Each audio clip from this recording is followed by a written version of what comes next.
சங்கீதம் 140. கர்த்தாவே, பொல்லாத மனுஷனுக்கு என்னை தப்புவியும், கொடுமை உள்ளவனுக்கு என்னை விலக்கி ரட்சியும்.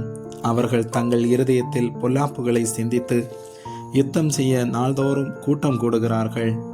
சர்ப்பத்தை போல் தங்கள் நாவை கூர்மையாக்குகிறார்கள். அவர்கள் உதடுகளின் கீழ் விரியன் பாம்பின் விஷம் இருக்கிறது. கர்த்தாவே, துன்மார்க்கனுடைய கைகளுக்கு என்னை நீங்களாக்கி கொடியவனுக்கு என்னை விலக்கி ரட்சியும். அவர்கள் என் நடைகளை கவிழ்க்க பார்க்கிறார்கள். அகங்காரிகள் எனக்கு கண்ணியையும் கயிறுகளையும் மறைவாய் வைக்கிறார்கள். வழியோரத்திலே வலையை விரித்து எனக்கு சுருக்குகளை வைக்கிறார்கள். நான் கர்த்தரை நோக்கி, நீர் என் தேவன் என்றேன். கர்த்தாவே, என் விண்ணப்பங்களின் சத்தத்துக்கு செவிகொடும். ஆண்டவராகிய கர்த்தாவே, என் இரட்சிப்பின் பெலனே, யுத்த நாளில் என் தலையை மூடினேர்.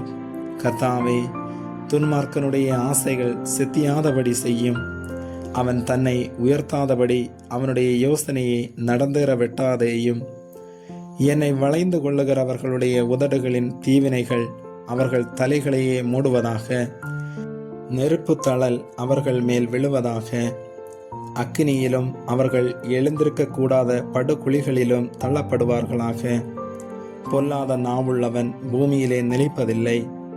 கொடுமையான மனுஷனை பறக்கடிக்க பொல்லாப்பு அவனை வேட்டையாடும். சிறுமையானவனின் வழக்கையும் எளியவர்களின் நியாயத்தையும் கர்த்தர் விசாரிப்பார் என்று அறிவேன். நீதிமான்கள் உமது நாமத்தை துதிப்பார்கள். செம்மையானவர்கள் உமது சமூகத்தில் வாசம் பண்ணுவார்கள்.